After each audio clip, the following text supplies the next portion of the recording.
Next question है example 3.3। इसमें कह रहा है electric toaster uses a nichrome for its heating element when a negligible small current passed through it its resistance at room temperature is found to be 75.3 ohm. ठीक है दोस्तों, suppose करो ये कोई जैसे नाइक्रोम का हीटिंग एलिमेंट है। ठीक है, तो उसमें कह रहा है कि जब नेग्लिजिबली स्मॉल करंट पास, मतलब इसमें नेग्लिजिबली स्मॉल करंट पास कर रहे हैं तो इसका रेजिस्टेंस कितना दे रखा है, आर नोट मान लो इक्वल टू दे रखा है 75.3 ओम। यहां तक मेरी बात समझ में आ गई। ठीक है, तो दोस्तों इसमें यह होगा कि जैसे मतलब जैसे when the toaster is connected to 230 volt supply. ठीक है, मतलब जैसे इसको 230 वोल्ट सप्लाई से कनेक्ट करेंगे तो the current settles after a few seconds. देखो इनिशियली करंट, देखो I इक्वल टू क्या होता है डेल्टा वी अपॉन आर। ठीक है, तो देखो अगर इनिशियली करंट क्या होगा, मतलब कुछ समथिंग कुछ भी आ रहा है। ठीक है, तो लेकिन जैसे ही इसका थोड़ा बहुत टेम्परेचर बढ़ेगा, जैसे मतलब इसमें करंट फ्लो होगा तो थोड़ा टेम्परेचर बढ़ेगा नाइक्रोम में। ठीक है,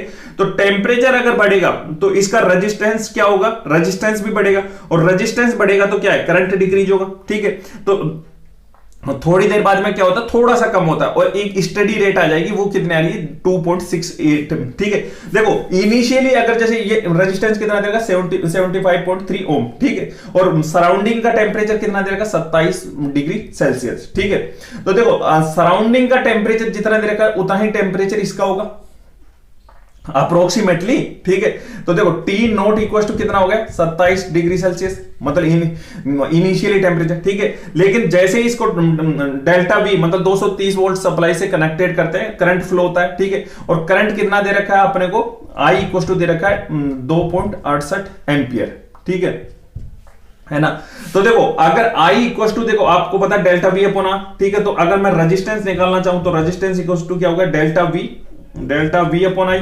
ठीक है, तो डेल्टा वी कितना दे रखा है 230। ठीक है, और आई कितना 2.68।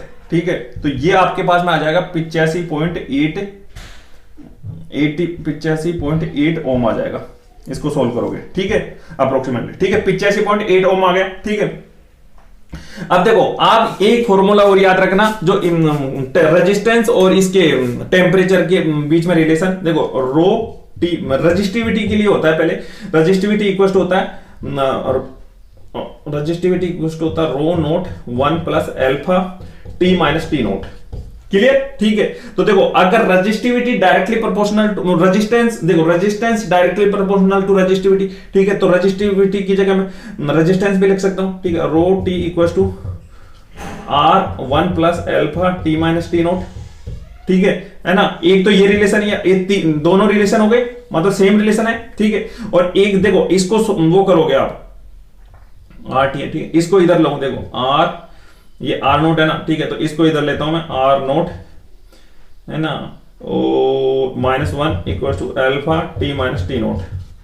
ठीक है, दिख रहा है ना, देखो R upon R naught 1 minus. ठीक है, तो इसको सोल्व करोगे तो देखो आर नोट कॉमन ले लो, है ना, R minus R naught alpha T minus T note.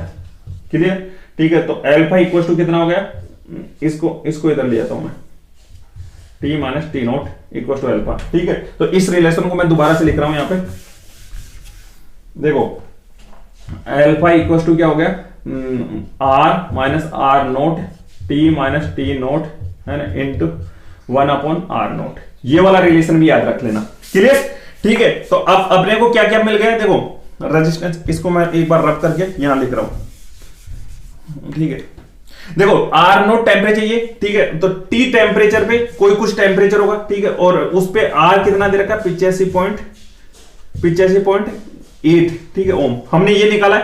Clear? अब इस वाले रिलेशन में पुट करो। ठीक है, तो एल्फा की वैल्यू दे रखी है आपको ये, तो देखो एल्फा, देखो T minus T naught R minus, देखो 85.8 minus R 75.3 upon T minus T naught. ठीक है, ये इधर आ गया एल्फा, रुको एल्फा की वैल्यू कितने दे रखी है 1.7 into 10 to power -4 and into 1 upon R naught की वैल्यू 75.3। ठीक है, तो टी नोट मतलब इनिशियल टेम्परेचर कितना 27 डिग्री। ठीक है, तो प्लस 27। ठीक है, और जो आएगा ना वो डिग्री सेल्सियस में आएगा। ठीक है, तो इसको सोल्व करोगे तो ये आपके पास में आ जाएगा 847 डिग्री सेल्सियस।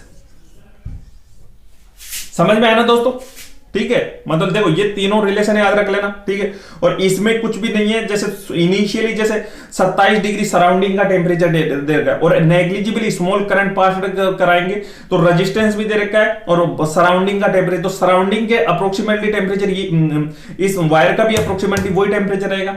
लेकिन जैसे ही 230 वोल्ट सप्लाई से कनेक्टेड किए तो इसमें करंट फ्लो होगा तो टेम्परेचर कुछ होगा, ठीक है। अब देखो करंट में वो टेम्परेचर ऐसा नहीं है कि जैसे हजारों 1500 चला जाएगा, क्योंकि उसका कारण क्या है कि जैसे देखो सराउंडिंग का 27 डिग्री सेल्सियस और इसका कुछ भी जैसे कितना निकला 847 डिग्री, ठीक है ना। अब इससे ज्यादा क्यों नहीं हो पा रहा है, क्योंकि देखो ये क्या है कि इधर से हीट लॉस भी तो हो रहा है कन्वेक्शन के थ्रू, ठीक है। तो मतलब यहां पे एक स्टेडी रेट आ गई इसकी 847 पे, समझ में आया, ठीक है दोस्तों।